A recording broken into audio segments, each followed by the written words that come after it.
Welcome to the Come Up.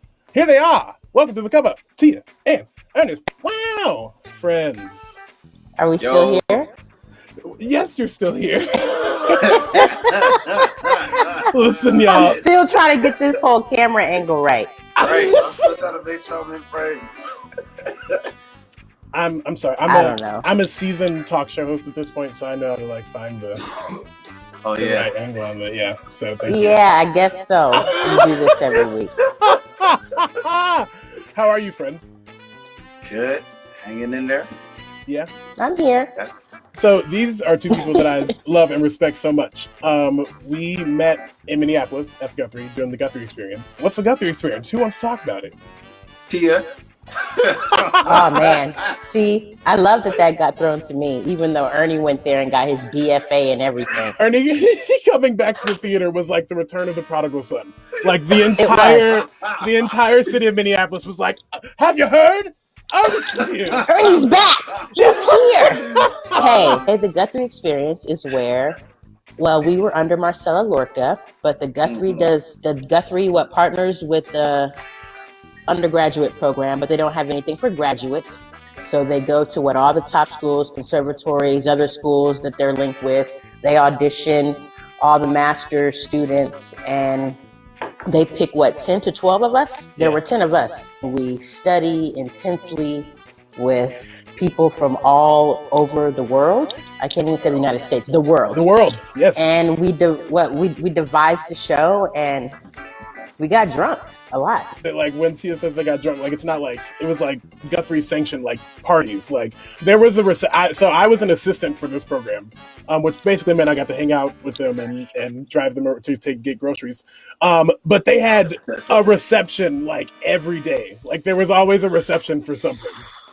But we studied with the greatest people, and it was intense. We were able to bike from the hotel straight to the theater every day and study and devise our show and go to galas and go do all the things in Minneapolis.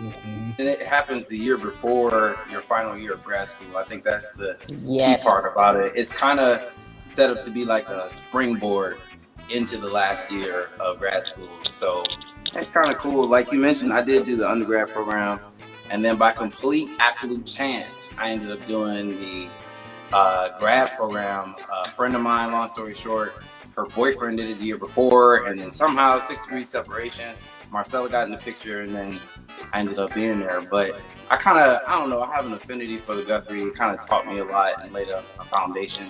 That's where I got my equity card. That's where I started my career.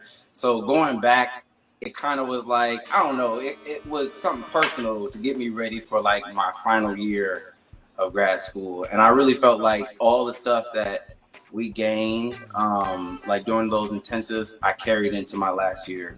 See, I keep getting on. There you go. I was like, just take one step stage right. Like I was about to get it together, Ernie. Get it to find your light. Shut up. Jeremy was still there. Jeremy was central to my experience. We love Jeremy. And Jeremy Jones deserves many awards. Cornerstone of the experience. You're both relatively new to Chicago, and you're here in this new place where I think having an equity card could, especially coming where folks may not know you as well, it could be like detrimental in some cases.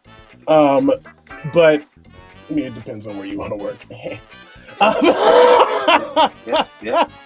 One, like, why did you both decide to get your equity card? And then two, what's it been like coming to Chicago? I got my equity card when I had 35 points. And I was in Florida at a time where I was only working at one theater to accumulate those points because there were only 2 theaters in town that were accessible that, were equity. The artistic director at the time asked me if I wanted my card, and I was like, hell yeah. Because I knew once I got my equity card, I wanted to go back to grad school. That was just what I wanted to do. Chicago is very much a storefront theater. And I tell my students, this is a great place to start out. It's a great place to, put your foot in the door because you can work at these smaller theaters and unfortunately get paid pennies. I mean, the Chicago rates, Florida was great. even when it was bad, it was great compared to some of these rates. Get you a little part-time job, do what you got to do, and then you can just work your way up. And then, you know, now all the equity theaters are hiring because they know you. They've seen you come up. They've already got their equity Black people. Ernie, you got your card at the Guthrie. How did that happen? Did you get that right out of school? I did. So it was a little different. Gangster.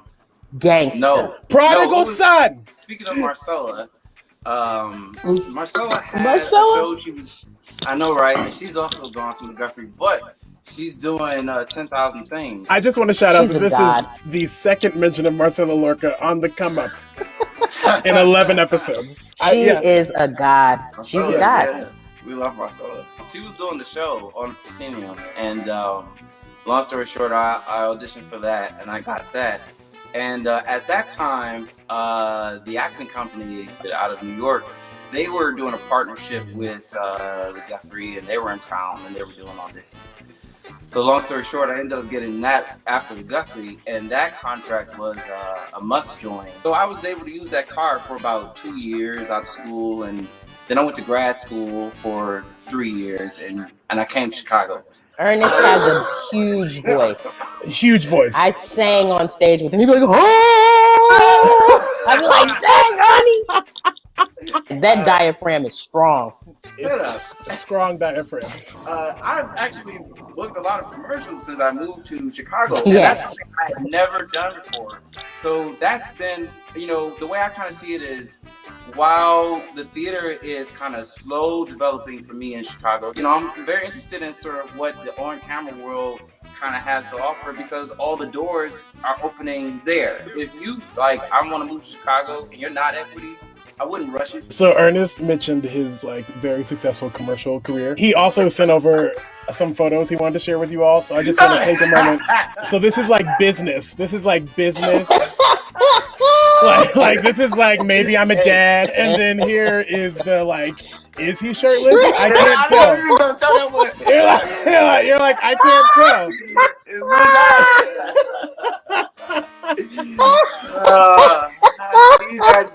I see you got jokes. We are Black people, and we do a lot of things. And right now is wild.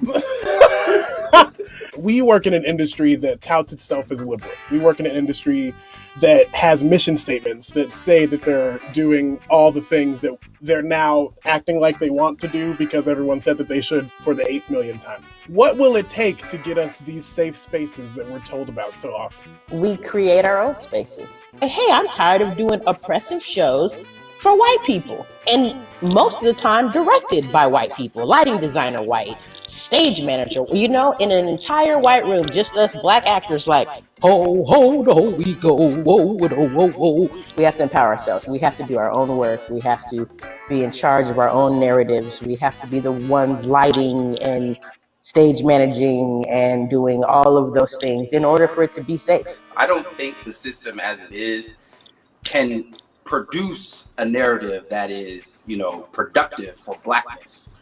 It is hanging on desperately to its first definition of Blackness, which is subhuman slave. And that sounds very, you know, wild, but it is the undercurrent sort of definition to everything we see when we see Blackness in housing, Blackness in education, Blackness in entertainment. Everywhere you see Blackness, it has that thread underneath, subhuman slave. One of the last shows I had in grad school, it was the second before last. We did Colored Museum. Colored Museum, y'all. Yeah, the show, it sort of takes our culture and it kind of makes it a little bit more special for us. It calls us to celebrate it. So it's kind of heightened in a way when you're doing it in a place that's predominantly white. This is us, and it's asking us to walk the way you walk and sound the way you sound and do exactly how you do you. That's exactly what the show calls for. And I think that reflected in the ticket sales. Black people represent an unresolved history. We are we're a live wire. So when a Black body comes into the room, it's not just that Black person, it is the whole bill. So when you put that Black body on stage in a story, it's not just the story we're watching. We're watching also that unresolved history reflected through that story. I miss having talks with Ernie in the My car. Ernie don't call nobody no more.